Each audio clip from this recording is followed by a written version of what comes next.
السلام علیکم ورحمۃ اللہ وبرکاتہ۔ میں ہوں پیر فیاض حسن قادری اجویری۔ میرے پیارے بہنوں، بھائیوں، دوستوں، بزرگوں، ماؤں، آج میں آپ کی خدمت میں جنات کا بادشاہ اس کا عمل لے کر حاضر ہوا ہوں۔ تو بنا ٹائم ضائع کیے چلتے ہیں عمل کی طرف۔ یہ عمل آپ کسی بھی جمعرات کا دن گزار کر رات 12 بجے شروع کر سکتے ہیں۔ چہرہ آپ کا قبلہ شریف کی طرف رہے گا۔ تو جس کمرے میں آپ نے عمل کرنا ہے وہ پاک صاف ہونا چاہیے، اس میں کسی کا سامان نہ ہو، اور اپنے کپڑے پاک صاف ہوں آپ کے۔ اور اس کے بعد آپ نے دائرے والا اثار لگانا ہے۔ دائرے والا اثار لگانے کا طریقہ یہ ہوگا کہ اول آخر 11 بار درود ابراہیم، درمیان میں 5 بار سورہ فاتحہ، 4 کل 3 بار، 11 بار آیت الکرسی پڑھ کر، اگر نیچے کچی زمین ہے تو نئی چھری پر دم کر کے دائیں طرف سے گول دائرے کی شکل میں اثار کو کھینچ لیں۔ اگر نیچے پکی زمین ہے تو پھر کوئلے یا چاک پر دم کر کے دائیں طرف سے گول دائرے کی شکل میں اثار کو کھینچ لیں۔ اپنے کپڑوں پر عطر گلاب یا عطر چنبیلی لگائیں، اور اچھی خوشبو والی جو اگربتی ہیں وہ آپ جلائیں۔ اور اس کے بعد آپ نے سورہ کوثر مبارک کو 111 بار روزانہ پڑھنا ہے بما بسم اللہ۔ آپ نے سورہ کوثر بما بسم اللہ اس کو روزانہ 111 بار پڑھنا ہے۔ تو اولا اگر آپ نے 11 بار درود ابراہیمی پڑھنا ہے، اور درمیان میں سورہ کوثر کو 111 بار بسم اللہ پڑھنا ہے، تو اس کے بعد آپ کا ایک دن کا عمل مکمل ہو جائے گا۔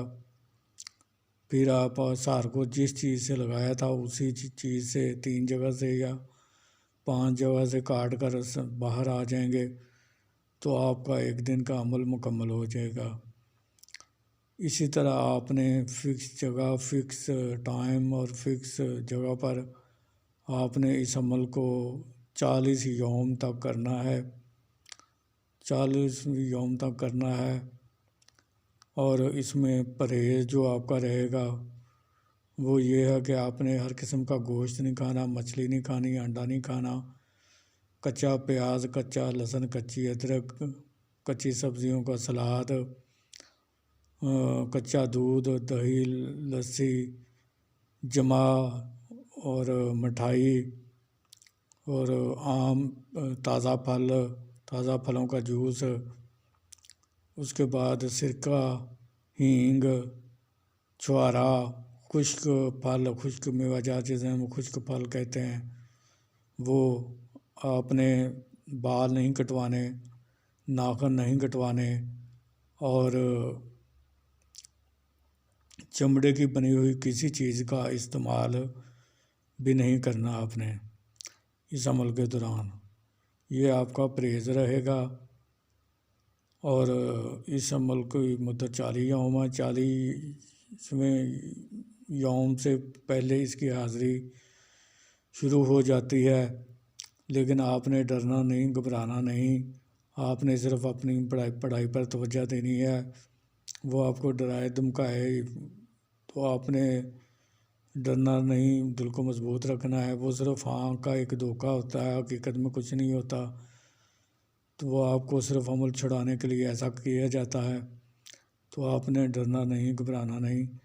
اور آخری روز جب وہ آئے تو وہ السلام علیکم کہے، آپ دل میں اس کو وعلیکم السلام کا جواب دیں۔ اگر آپ نے پڑھائی مکمل کر لی ہے تو پھر اس سے بات چیت کریں۔ اگر آپ نے پڑھائی مکمل ابھی نہیں کی تو اس کو ہاتھ کے اشارے سے بیٹھنے کا کہہ دیں اور اپنی پڑھائی کو مکمل کریں۔ پڑھائی مکمل کر لینے کے بعد وہ پوچھے گا کہ مجھے کیوں بلایا گیا ہے، تو پھر آپ نے کہنا ہے کہ میں آپ سے دوستی کا طالب ہوں، اور میں چاہتا ہوں کہ آپ دنیاوی کاموں میں میری مدد کریں۔ تو وہ مان جائے گا۔ پھر آپ اس سے حضرت سلیمان بن داؤد علیہ السلام کی قسم اٹھائیں کہ کہو حضرت سلیمان بن داؤد علیہ السلام کی قسم کہ جب بھی میں بلاؤں گا آپ آؤ گے، جدھر میں بھیجوں گا آپ جاؤ گے، جو کام بھی میں کہوں گا آپ کہو گے، کرو گے، اور مجھے، میری بیوی بچوں کو، میرے عزیزوں کرو کو، میرے رشتہ داروں کو کوئی کسی قسم کا نقصان نہیں دو گے، میرے کاروبار میں کوئی بندش، کوئی رکاوٹ پیدا نہیں کرو گے، بلکہ اس کو بڑھانے میں، اس کو ترقی دینے میں آپ میری مدد کرو گے۔ اس طرح سے یہ تین جو قسمیں ہیں وہ آپ نے اس سے لینی ہیں۔ تو پھر وہ بھی آپ پر ایک قسم، ایک شرط رکھے گا، عائد کرے گا۔ وہ جو شرط آپ پر عائد کرے وہ آپ بہت سوچ سمجھ کر پوری مانیں، تاکہ جب تک وہ آپ اس کی شرط وہ پوری کرتی رہیں گے اس وقت تک یہ آپ کے تابع رہے گا۔ جب ہی آپ نے وہ شرط اس کی توڑ دی یا اس کی خلاف ورزی کر دی تو یہ خود بخود ہی آپ سے، آپ کی قبضے سے چلا جائے گا۔ تو امید کرتا ہوں کہ میں نے اس عمل سے متعلق آپ کو ہر چیز سے آگاہ کر دیا ہے۔ پھر بھی آپ کو اگر کسی کوئی سی بات کی سمجھ نہ لگی ہو تو آپ میرے واٹس ایپ نمبر پر رابطہ قائم کر کے مجھ سے رہنمائی لے سکتے ہیں۔ میں یہ کام فیس بھی اللہ کرتا ہوں، کوئی فاتحہ یا پیسہ نہیں لیتا، اللہ تعالیٰ کی رضا کے لیے اور حضرت محمد مصطفیٰ صلی اللہ علیہ وسلم کی رضا کے لیے کرتا ہوں اور مرشد پاک کی دعا سے کرتا ہوں۔ تو آخر میں یہی گزارش کروں گا کہ میرے چینل کو سبسکرائب کر کے بیل آئیکن کے پریس کو دبا دیں تو تاکہ میری آنے والی ہر ویڈیو آپ تک بآسانی پہنچتی رہے اور عربی سے دیکھ کر اپنے علم میں اضافہ بھی کر سکیں اور میرے عملیات کر کے آپ اس سے فائدہ حاصل کریں اور دوسری مخلوق کو فائدہ پہنچائیں۔ تو پھر ملاقات ہوگی کسی نئے عمل کے ساتھ، اس وقت تک کے لیے مجھے اجازت دیجیے۔ اللہ تعالیٰ ہم سب کا حامی و ناصر ہو۔ السلام علیکم ورحمۃ اللہ وبرکاتہ۔